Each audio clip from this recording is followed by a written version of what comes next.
언약이라는 것입니다. 이 은혜의 언약은 누구 안에서? 예수 그리스도 안에서만 다시 복원되는 은혜의 언약이에요. 여러분, 생명의 언약은 인간이 어떤 행위를 꼭 뭔가 해야 됩니다. 그게 뭡니까? 순종이죠.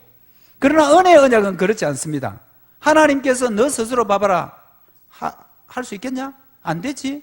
이런 것들을 율법을 통해서 깨닫게 하시고, 하나님께서는 행위의 구원이 아닌 하나님의 은혜로 구원 주시는 은혜의 언약을 맺게 되는데, 그 은혜의 언약의 모든 대가는 누구에게 치르게 만드느냐 하면 바로 이위이신 예수 그리스도, 성자이신 예수 그리스도를 이 땅에 보내심으로 그 하나님의 인간들이 해야 될 그 모든 일들을 예수님에게 다 맡겨버리는 언약, 이것이 바로 은혜의 언약인 것입니다.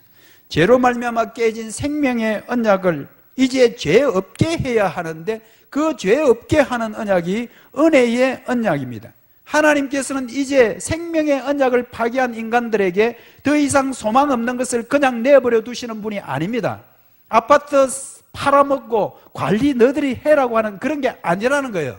하나님께서는 하나님께서 책임진 그 인간들을 향해서 다시 한번 은혜의 언약을 세우시며 그들을 회복할 길을 주신, 이것이 너무나 귀하고 이것이 너무나 기묘하고, 이 경영과 이 삼위일체 하나님의 언어는 정말 우리 인간의 상상을 초월하는 하나님의 지혜의 광대하심이라고 말씀하고 있습니다.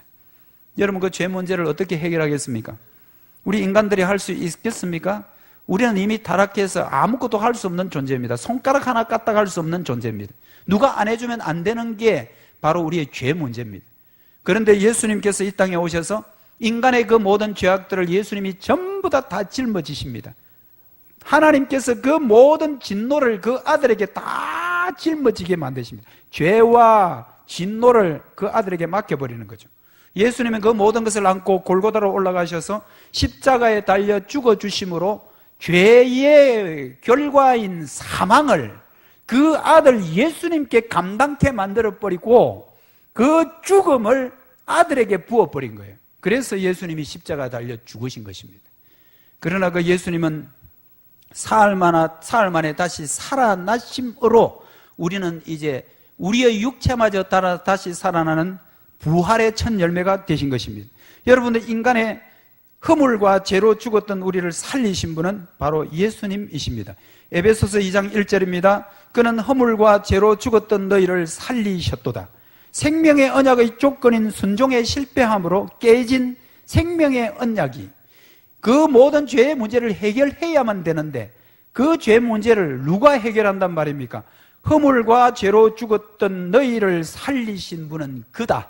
그가 바로 예수 그리스도이십니다. 깨진 하나님과의 관계가 예수 그리스도 안에서 회복된 것입니다. 에베소서 2장 13절 14절입니다. 이제는 전에 멀리 있던 너희가 그리스도 예수 안에서 그리스도의 피로 가까워졌느니라. 그는 우리의 화평이신지라. 둘로 하나를 만드사 원수된 것 곧 중간에 막힌 담을 자기 육체로 하셨다. 하나님과 인간관계가 여러분 에덴 동산에 쫓겨나면서 다 끝났다 그랬잖아요. 단절됐다 그랬잖아요.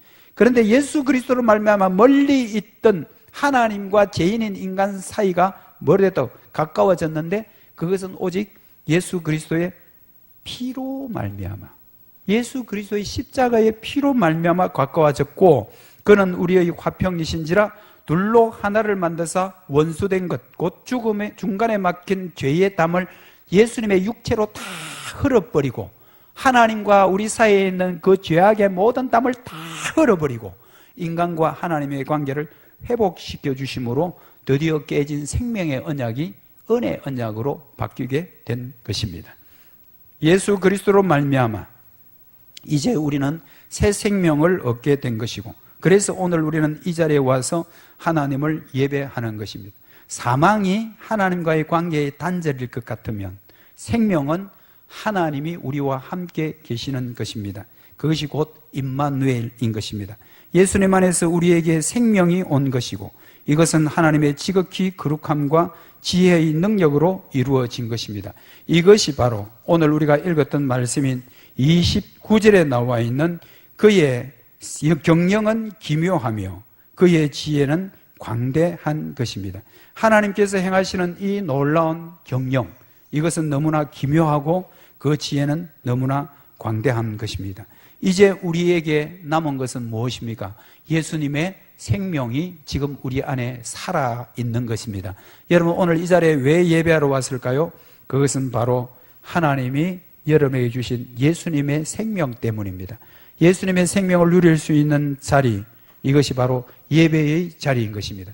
오늘 이 자리에서 여러분들이 예수님의 생명을 또 한 번 누리고, 이 험악한 세상 가운데, 세상은 한 번 만들어 놓고 관리는 너희들 마음대로 각자 도생하라고 하지만, 하나님은 택한 하나님의 백성들을 버리지 아니하시며 끝까지 보존하시고 다스리시고 임마누엘 되심으로 예수님의 생명을 지금도 누리게 해 주시는 것입니다. 예배자로 서셔서 예수님이 주시는 생명을 이 땅에서 계속 누리고 우리 뒤에 하나님이 늘 섭리 가운데 통치하고 계심을 믿고 담대하게 살아가는 저도 되고 여러분들 되기를 주님의 이름으로 축복합니다. 하나님 감사합니다. 이 세상은 만들어 놓고 나면 각자 알아서 자기들이 해라고 말을 하지만, 하나님께서는 한번 택한 백성들 혹 불순종으로 실패했다 하더라도 맺은 그 언약 때문에 독생자 예수님이 이 땅에 보내시고 은혜의 언약으로 다시 죄인들을 의인되게 하신 주님을 찬송하며 경배합니다. 이 험악한 세상 가운데 살아갈 때에 나 혼자라는 것 때문에 불안해하고 두려워하는 주의 백성들 되지 않게 하시고, 예수님의 생명이 우리 안에 있는 것은 하나님이 우리와 함께 하신다는 임마누엘의 약속이며, 그 약속은 지금도 계속되고 있는 줄 저희들이 믿습니다. 하나님은 지금도 우리를 보존하시는 것뿐만 아니라 우리를 지금도 다스리고 계시는 하나님이심을 믿고 주님을 더 의지하여 이 험악한 세상 가운데 승리하는 주의 백성들 되게 하여 주시옵소서. 예수님의 이름으로 기도드립니다. 아멘.